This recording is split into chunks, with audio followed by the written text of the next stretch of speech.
তিনি এখানের ভিতরে নির্বাচনে আসেনি, নির্বাচনে না আসে তিনি যে মিডিয়ার ভিতরে যেই ধরনের কার্যক্রম বললেন সেগুলো আমার আমি সরি টু সে, বাট এটাকে আমার মনে হচ্ছে মিডিয়া স্ট্যান্ডবাজি, যেহেতু উমা ফাতিমা আমাদের বিরুদ্ধে নানাবিধ অভিযোগটা আসলে করেছেন। তিনি সংগঠনের প্রতি কতটুকু ডেডিকেটেড ছিলেন সেই প্রশ্নটা তাকে করা উচিত। কেন আসলে ব্যানারটাকে এক প্রকার হলো গিয়া নিজের পরিচিতি বানানোর জন্য ব্যবহার করেছেন, এর বাদে কিছুই করেননি। তিনি ভিতরে বলেছি যে যারা বৈষম্য ছাত্র আন্দোলনের নেতৃত্বে আসতে চায় তারা কখনোই আসলে কোনো রাজনৈতিক দল বা ছাত্র সংগঠনের পদে আসতে পারবে না। সেই জিনিসটা আমি বলেছিলাম যে আমি আসলে 17 তারিখে আসলে এনসিপি থেকে পদত্যাগ করেছি। এক প্রকার পদত্যাগ করতে আসতে হয়েছে, কারণ যেহেতু বৈষম্য ছাত্র আন্দোলন যাদের উপর আমরা ছেড়ে দিয়েছিলাম, ভেবেছিলাম যে তারা চালনা করতে পারবে, তারা ফেল করেছে। তাই খারাপ মুহূর্তে আসলে এই টাফ টাইমের ভিতরে এসে দায়িত্বটা নেওয়া। 17 তারিখে আমি এনসিপি থেকে পদত্যাগ করেছি। সকলের প্ল্যাটফর্ম, সকলে এটার অংশীজন থাকবে, সকলে এখানে অংশীজন থাকবে। তবে নেতৃত্বে আমরা হলো কোনো রাজনৈতিক দল এবং ছাত্র সংগঠনের যারা নেতৃত্বের জায়গায় রয়েছেন তাদেরকে আমরা রাখবো না, তারা আসলে অংশীজন আকারেই থাকবে। এবং যে কোনো জায়গা থেকে আমরা তো এমন কিন্তু বলেছি যে ইশতেহার এবং রূপরেখা সেটাও আমরা সকলের সম্মতিক্রমেই একসাথে বসে সকলের ডায়ালগের ভিত্তিতে আমরা এই জিনিসটা নেব। ছাত্র আন্দোলনের নেতৃত্ব শূন্য কিন্তু হয়ে যায়নি। সেখানে দেখতে পেয়েছিলেন টপ 4 পদের এক পদে উমা ফাতিমা ছিলেন, নির্বাহী কমিটির অনেকেই ছিলেন, কিন্তু তারা ফেল করেছে। তারা যখন ফেল করেছে তখনই আসলে আমাদের চলে আসতে হয়েছে। আপনারা আসলে মিডিয়াতে, আমি জানি এই কোশ্চেনটা আপনারা একটু পরে করবেন, যে উমা ফাতিমা আমাদের বিরুদ্ধে নানাবিধ অভিযোগটা আসলে করেছেন। তিনি মুখপাত্র ছিলেন, তিনি আমার বড় আপু, তাকে শ্রদ্ধার সাথেই বলছি যে তিনি সংগঠনের প্রতি কতটুকু ডেডিকেটেড ছিলেন সেই প্রশ্নটা তাকে করা উচিত। কেন আমরা তাকে কোনোদিনই সংগঠনের সাথে পাইনি।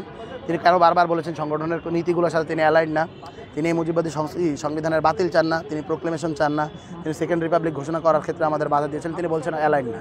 তাকে দেখা গেছে যেদিন আমরা নীতি নির্ধারণেই যেই প্রোগ্রামগুলো করছিলাম, মিটিংগুলো করছিলাম, সেদিন আমরা দেখতে পেয়েছি তিনি সেগুলোতে উপস্থিত না হয়ে তিনি হলো বিভিন্ন এনজিওর যে কার্যক্রম, তাদের যে মিটিং, তাদের যে সভা সেমিনার সেটি করেছে। আমরা বলবো যে তিনি আসলে ব্যানারটাকে এক প্রকার হলো গিয়া নিজের পরিচিতি বানানোর জন্য ব্যবহার করেছেন, এর বাদে কিছুই করেননি।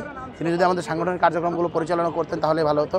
উনি আসলে এক্সিকিউটিভ যে মিটিং, সেই মিটিংয়ের ভিতর প্রস্তাবনা করেছিল যে এক্সিকিউটিভ মেম্বারদের ভোটেই আসলে ইলেকশনটা হবে, তার ওই প্রস্তাবনায় পরবর্তীতে গৃহীত হয়। কিন্তু আফসোসের সাথে জানাতে হয় যে সেই নির্বাচনে তিনি অংশগ্রহণ করেন না, অথচ তিনি ভোট দিতে যান। দ্যাট মিনস সেই নির্বাচনের প্রতি তার কনসেন্ট ছিল। তাকে বারবার করে বলা হয়েছে আপনি যেহেতু জুলাইয়ের পরিচিত মুখ, আপনি আসুন, আপনি সংগঠনের সাথে আপনার নির্বাচন করুন এবং নীতিগত প্রক্রিয়ার ভিত্তিতে যেই প্রস্তাবনা আপনি দিয়েছিলেন তার ভিত্তিতে আপনি আসলে সভাপতির যে লড়াইটা করুন। তিনি এখানের ভিতরে নির্বাচনে আসেনি, নির্বাচনে না আসে তিনি যে মিডিয়ার ভিতরে যেই ধরনের কার্যক্রম বললেন সেগুলো আমার আমি সরি টু সে, বাট এটাকে আমার মনে হচ্ছে মিডিয়া স্ট্যান্ডবাজি, যেহেতু এখন তিনি ওই সময় কমিটমেন্ট করেছিলেন যে হলো গিয়ে তিনি ডাকসু বা অন্য কোনো ছাত্র সংগঠনের ছাত্র রাজনীতি ফেরত যাবেন না, তিনি বৈষম্যবিরোধী ছাত্র আন্দোলন নিয়ে করবেন। কিন্তু এখন তাকে আমরা ডাকসু কেন্দ্রিক বা হলো গিয়ে ছাত্র রাজনীতি কেন্দ্রিক মুভমেন্ট করতে দেখতে পাচ্ছি। আমি মনে করবো যে এইটা দিয়ে আসলে বৈষম্যবিরোধী ছাত্র আন্দোলন পরিচালনা করে তিনি ফেসটাই কামিয়েছেন। এই ফেস ব্যবহার করে তিনি এখন হলো গিয়ে নিজের যে পার্সোনাল এজেন্ডা সেটা বাস্তবায়ন করতে যাচ্ছেন। আমি তবে এটাও বলতে চাই যে হলো গিয়ে যেহেতু পাল্টা অভিযোগের ভিত্তিতে এই জিনিসটা হয়েছে, উনি আগে কাদাটা ছড়েছেন। আমার আসলে যেহেতু আমরা জুলাইয়ের যোদ্ধা ফ্রন্টলাইনার, তাই আমাদের যেহেতু আমরা যেহেতু বলি যে আমাদের সাদা জামা, অল্প কাদা ছড়লে আসলে অনেক বেশি দেখা যায়, সেখানে তিনি আমাদেরকে জুলাইয়ের দালাল পর্যন্ত অনেক বড় বড় বাজে শব্দ আসলে ইউজ করেছেন। তো এই জন্যই আসলে জবাবটা দেয়া নইলে আমি এই ধরনের ব্যাপার নিয়ে আসলে আমরা কখনো বলিনি, আগেও বলিনি, কারণ এই ঘটনাগুলো তো নতুন না, অনেকগুলো মাস ধরে হয়েছে, আমরা কখনোই পাবলিক স্পেয়ারে বলিনি। তিনি যেভাবে বলেছেন আমাদেরকে, আমার মনে হয় যে আমরা আসলে অনেক খারাপ মানুষ আর কি। তবে দেখা যায় যে খারাপ মানুষ আসলে খারাপ সময় কাজে আসে। আমাদের ঢাকার ছেলে মেয়েদের জেনজিদের মাঝে একটা হলো গিয়া কথাবার্তা আছে, খারাপ মানুষ খারাপ সময় কাজে আসে, খারাপ বন্ধু খারাপ সময় কাজে আসে। জুলাইয়ের ক্ষেত্রে যখন আন্দোলন স্থিমিত হয়ে গিয়েছিল তখন আমি দায়িত্ব নিয়ে কাঁধে নিয়ে, যখন ডিবি অফিস থেকে একটা বিবৃতি আসে আন্দোলন চলবে না, তখন আমি বলেছিলাম আন্দোলন চলবে। তখনও একটা খারাপ সময় দায়িত্বটা নিয়েছি।